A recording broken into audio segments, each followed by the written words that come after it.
Bonjour et bienvenue dans Mode d'Emploi, votre magazine sur l'emploi. Quand vous pensez forêt, vous pensez sortir, randonnée, plaisir, détente, tout simplement. C'est vrai. Mais la forêt, ce n'est pas que cela. La forêt, c'est environ 15 millions d'hectares au niveau national, 480 000 au niveau régional. C'est près de 450 000 emplois sur l'ensemble du territoire et plus de 300 entreprises en Corse. Mais surtout, la forêt, c'est un secteur qui ne demande qu'à évoluer.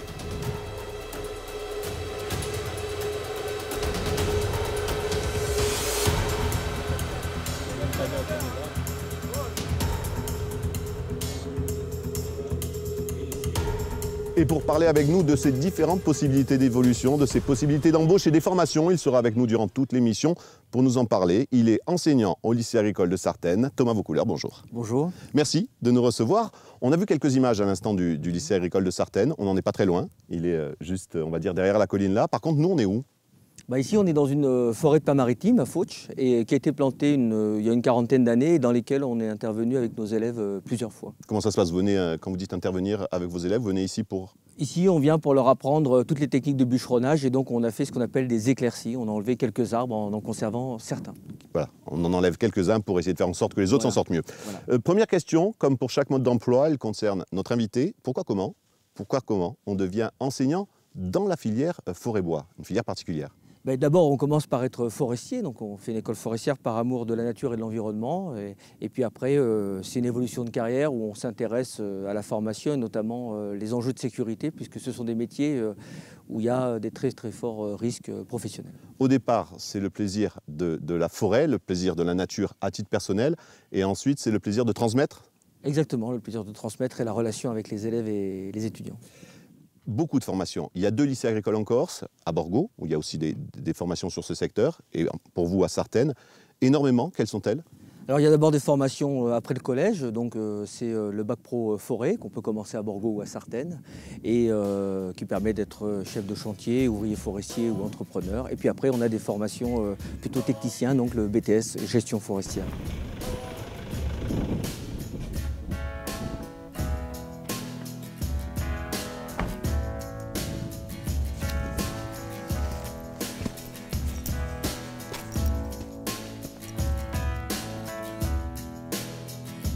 Je m'appelle Gérard Cianferrani-Léandre, je suis technicien forestier au Centre régional de la propriété forestière de Corse.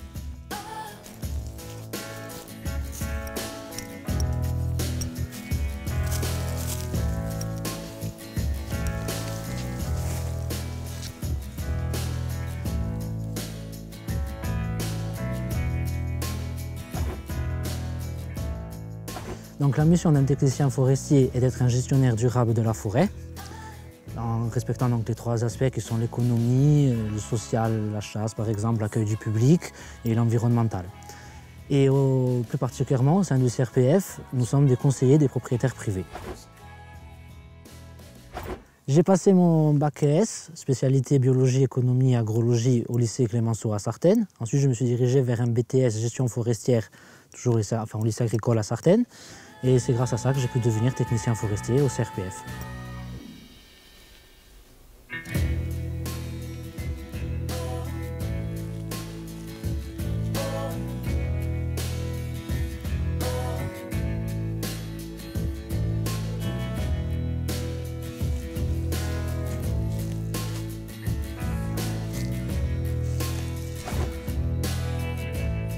Parce que technicien, d'un point de vue, ce qui me plaisait beaucoup, c'est vrai que c'est mon vocation, parce que c'était celui qui choisissait à quelque part, qui choisissait la gestion qu'il allait avoir, c'est-à-dire les arbres qu'on allait couper, les arbres qu'on allait laisser, ce qu'on allait planter. Et c'était un peu le rôle de choisir ce qui va se passer, et du coup, les générations futures ou même toi, tu pouvais voir si ton travail avait été bien fait ou pas. Pour choisir ce métier-là, il faut déjà apprécier un peu la forêt en elle-même, tout ce qu'elle peut apporter à l'homme, à la nature, directement ou indirectement. Et il faut aimer le cadre naturel, il faut aimer marcher, promener, chercher, rencontrer des gens. Et puis, il y a un peu tous les milieux. Il va y avoir l'agriculteur qui peut venir un jour se mêler à nous dans la forêt, comme je disais, le social, le chasseur, le pêcheur qu'on va rencontrer, le randonneur, peut-être personne, la nature, un animal, je vois, c'est la même chose, c'est un peu sauvage, en même temps toujours civilisé. C'est un peu grâce à ce mix de tout que je me suis retrouvé à travailler dans la forêt. Le quotidien d'un technicien forestier au CRPF, c'est avant tout déjà le contact avec le propriétaire. Pour leur montrer l'intérêt qu'ils peuvent avoir de gérer leur forêt. La plupart, peut-être qu'ils ne savent même plus où elle est, peut-être c'est un héritage en indivision. Essayer de leur trouver des solutions pour sortir de l'indivision. Tu peux arriver justement au moment où ils sont en train de faire des partages, tu vas venir les aider à régler des problèmes de papier à ce sujet-là. Après, peut-être que certains ne savent même plus où aller leur forêt. Nous, on va sur le terrain, on aide à retrouver leur forêt, à leur dire quel est leur potentiel, qu'est-ce qu'ils peuvent en faire, qu'est-ce qu'on en fait. Ou d'autres, ils savent déjà, ils ont juste besoin d'un petit conseil, de dire par exemple, on va faire une piste là, qu'est-ce que vous en pensez? Est-ce qu'on peut avoir une aide? Est-ce qu'il y a quelque chose à faire? Est-ce que c'est pas trop dangereux? Ça peut être du tout, on peut gérer la forêt d'un propriétaire privé de zéro, de A à Z, ou carrément juste un petit conseil à un moment donné. Une fois qu'on arrive à aboutir à quelque chose avec le propriétaire, on se dit on s'est levé ce matin, on a travaillé pour quelque chose. Allez, bonne journée. Pour résumer, être un technicien forestier, c'est être au plus proche de la nature, dans le respect du propriétaire qui doit s'intéresser, du patrimoine et de notre forêt.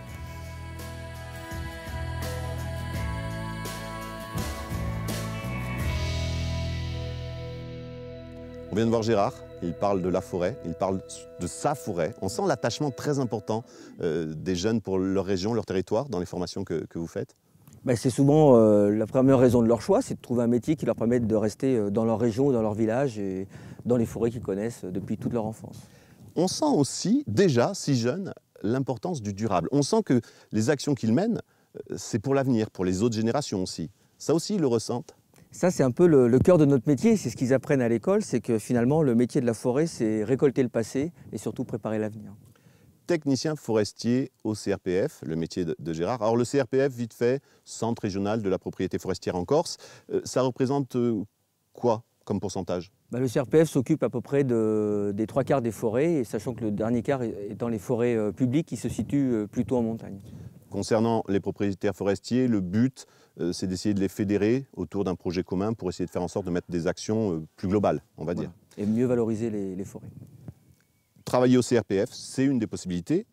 Devenir sapeur forestier, c'est une des possibilités, mais ce n'est pas les seules, bien entendu. Qu'est-ce qu'on peut faire une fois qu'on est diplômé, une fois qu'on a sa formation au sein du lycée agricole Borgo-Sartène? Déjà, on peut être rentré comme ouvrier forestier ou agent à l'Office national des forêts, donc pour les forêts publiques. L'ONF. Voilà. Ou autrement, se lancer dans l'exploitation forestière ou les travaux forestiers, sachant que c'est quand même un des gros débouchés, notamment les gens qui vendent du bois de chauffage. Et puis, certains font le choix de créer une entreprise en polyvalence.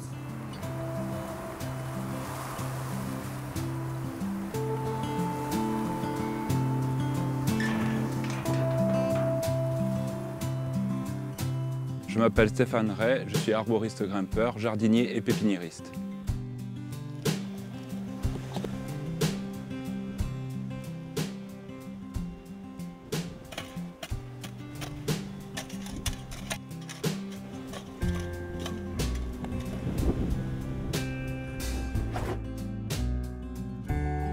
Mes missions, en tant qu'arboriste grimpeur, je dois proposer une taille raisonnée des arbres. En tant que jardinier, je crée des jardins et je m'occupe d'espaces verts. Et en tant que pépiniériste, je produis des plants méditerranéens.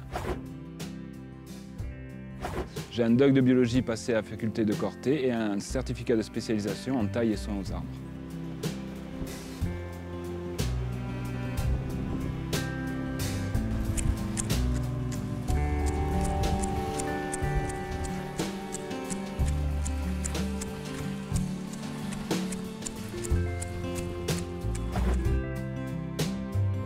Le travail en lui-même me plaisait. L'opportunité, en plus de travailler juste à côté de là où j'habitais, etc., a fait que j'ai basculé, enfin, que je suis allé travailler là-dedans. J'ai commencé à faire des mini-formations en Corse avec un formateur surtout dans la taille des oliviers, mais c'était des petites formations de 2-3 jours où j'ai découvert le métier. Et après, avec justement l'appui de mon oncle qui m'a fait bénéficier d'un CIF, un congé individuel de formation, je suis parti me former à Châteauneuf-du-Rhône. Et là, je suis rentré dans une structure qui était vraiment spécialisée dans la taille des arbres et dans la connaissance des végétaux. Et les formateurs étaient très impliqués là-dedans et on le ressentait de suite. Et pour des jeunes comme ça qui n'ont pas encore trouvé leur voie, c'était très intéressant. C'est-à-dire tous ceux qui étaient dans la formation ont vraiment été emballés par ce qu'on apprenait. On avait commencé, lorsque j'étais avec mon oncle, à entreprendre des rénovations de châtaigniers et d'oliviers. Et là-dedans, il y avait vraiment quelque chose à faire, en plus pour le côté agricole corse, qui me plaisait beaucoup. Les oliveraies, c'est quelque chose de magnifique. On a beaucoup travaillé vers Saint-Opiètre. Les châtaigniers en Castaniche, c'est quand même un patrimoine végétal qui nous plaît beaucoup. Où là, on avait vraiment des mois entiers de rénovation d'arbres. On parlait de plusieurs centaines d'arbres à chaque fois. Les rénovations ont commencé un petit peu à se tasser parce qu'en plus, dans le cas des rénovations, c'était sûrement des subventions parce que c'est des travaux assez pharaoniques. Et en même temps, dans tous les cas, on commençait à se dire que de toute façon, on ne pouvait pas vivre que par la taille et qu'il fallait qu'on se diversifie. Et c'est à partir de là qu'on a commencé aussi à s'intéresser à une autre activité. Alors, on a commencé à s'orienter vers les jardins. Et petit à petit, on a commencé à faire de l'espace vert, de la petite taille. Petit à petit, je voyais qu'il y avait des gens qui travaillaient sans intrants chimiques, sans engrais. Et aussi qu'on pouvait faire en climat méditerranéen des jardins sans arrosage. Et on a décidé de travailler là-dessus, de commencer à proposer des créations de jardins sans système d'irrigation, sans arrosage et surtout sans produits chimiques. On vient des forêts, même nous qu'on monte dans les arbres, ça nous paraît, on ressent quelque chose de naturel qu'on a dû faire il y a très longtemps et que nous on refait justement pour d'autres raisons. Et il y a une espèce de retour à la nature qui nous on le ressent tout le temps vu qu'on travaille dedans et on essaye de le montrer aussi aux autres. La nature c'est important et on dépend totalement d'elle.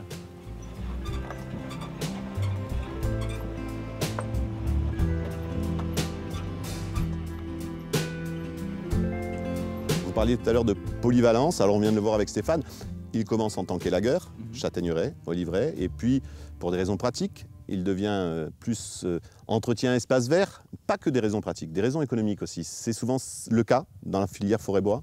Oui, parce qu'il y a la nécessité de polyvalence en raison de la saisonnalité, sachant qu'en général, beaucoup de jeunes qui s'installent vont faire une activité de bois de chauffage l'hiver et arrivé le printemps vont plutôt faire de l'espace vert, entretien des périmètres de villas pour la protection contre les incendies. Le marché est quoi? Est trop serré pour pouvoir vivre tout le temps la même activité quand on est sur ce genre de secteur? Alors, il y a un aspect marché, puis il y a un aspect saison, c'est quand même, il est relativement difficile de travailler en forêt l'été à cause des températures, sauf pour ceux qui ont des chantiers en montagne.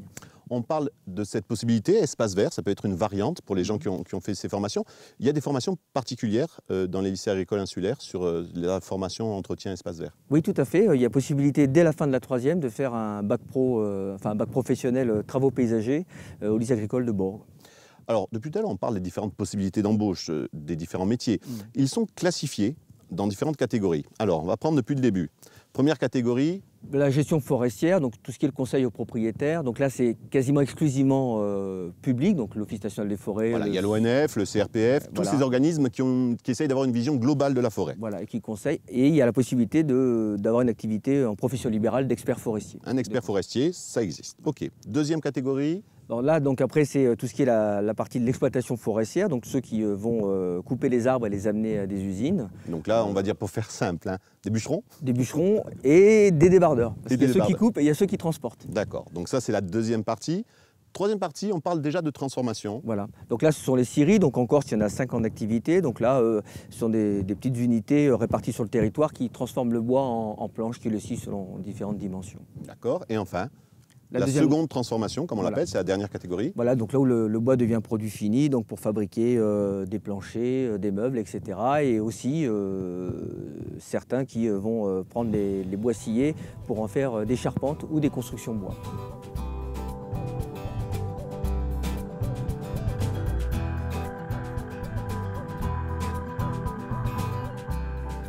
Je m'appelle Sébastien Bruno, je dirige une entreprise de charpente avec mon frère et ma sœur à Pontelecce.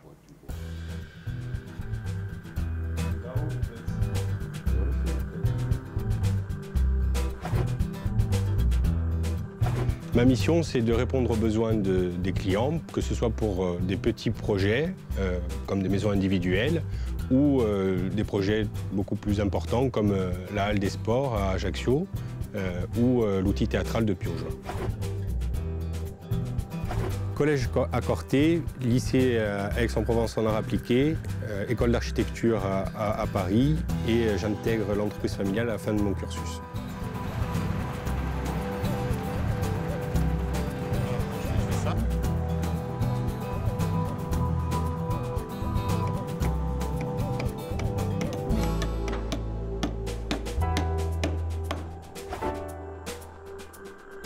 Je ne sais pas pourquoi, c'est comme une évidence. Je ne saurais pas dire, parce que c'est quelque chose qui me plaît et que c'était surtout un moyen pour moi de pouvoir construire des choses sur ce territoire, sur mon île, voilà, et de pouvoir bâtir des projets, de pouvoir...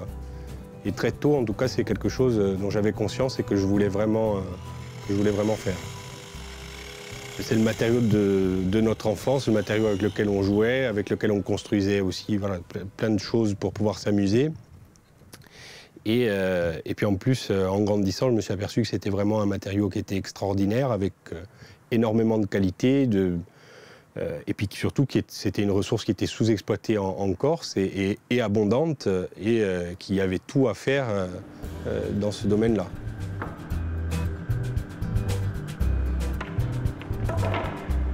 En 2011, il y a 80 professionnels qui se réunissent et on décide collectivement de créer une interprofession qu'on appelle l'ENUIV, et aujourd'hui j'en suis le président. L'objectif principal, c'est de développer les marchés du bois de manière générale en Corse. À moyen terme, on pourrait créer entre 1500 et 2000 emplois dans ce secteur.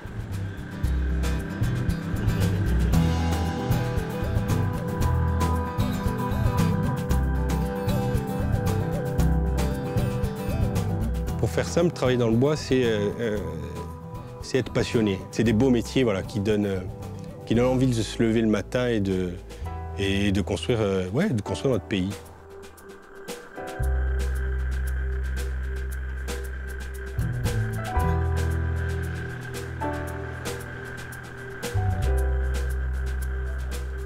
On l'a vu avec Gérard, puis avec Stéphane, et là avec Sébastien. À chaque fois, on sent ce rapport particulier au bois, aux matériaux.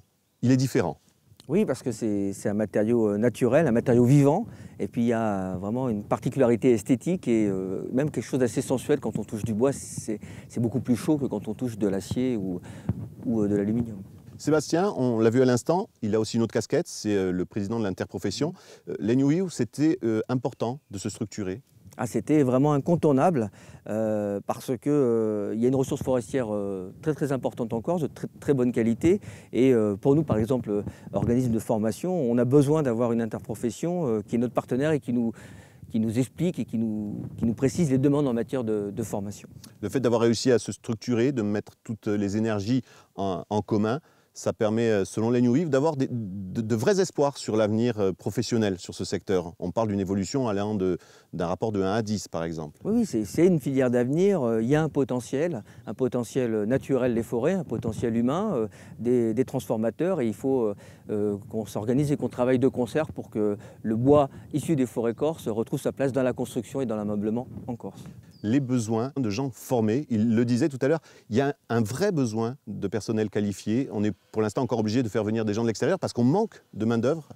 Oui, alors c'est des métiers qui sont à la fois attractifs, mais pour lesquels beaucoup de gens pensent qu'il n'y a pas besoin de qualification. Parce que certains pensent que quand on fait son bois le dimanche, c'est la même chose. On est bûcheron. Et ce n'est pas tout à fait le même métier. Et donc il y a une technicité, et d'autant plus que c'est des métiers assez pénibles. Donc il faut se former. Et de toute façon, depuis 2 ans, maintenant, il y a l'obligation d'avoir une formation de niveau 4, donc bac pro ou brevet professionnel, pour s'installer en travaux forestiers. Une vraie obligation, sinon on ne peut pas. Voilà. Alors si vous aussi, vous voulez savoir comment se former pour pouvoir travailler sur ce secteur, je vous propose d'écouter les conseils pratiques du CIO de Corse du Sud.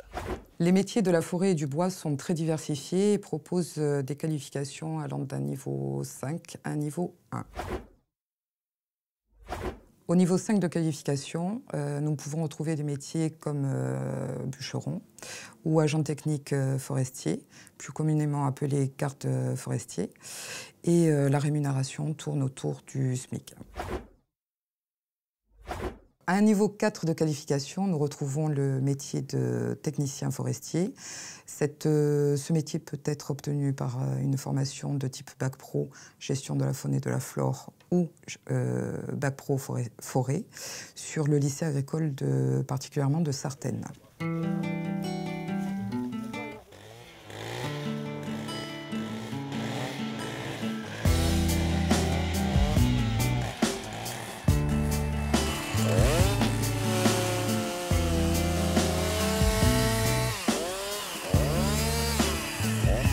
m'appelle Marc-Antoine Orson, je suis en formation à l'École de Sartène en bac pro 2 GCCF, gestion et conduite des chantiers forestiers. Moi, je voudrais travailler dans un organisme comme l'ONF car j'aimerais bien faire garde forestier ou chef d'équipe. J'aime travailler dans la nature et surtout dans la forêt car en plus c'est le patrimoine de la Corse.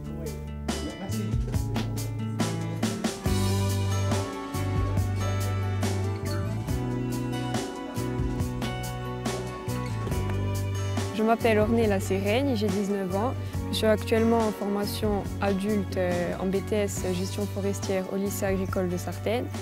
J'ai fait auparavant des stages à l'Office national des forêts. Et mon but, ce serait donc d'entrer à l'Office national des forêts.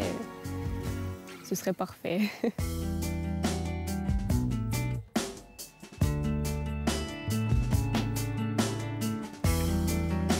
Au niveau de la rémunération, c'est un métier qui propose une rémunération aux alentours de 1 500–1 600 € en débutant. À un niveau 3 de qualification, nous retrouvons comme métier garde gestionnaire, métier qui peut s'exercer après l'obtention d'un BTS gestion de la faune et de la flore, proposé sur le lycée agricole de Sartène en l'occurrence, et un niveau de qualification, des niveaux de qualification supérieurs de type 2 ou 1, type ingénieur des travaux ruraux ou ingénieur forestier.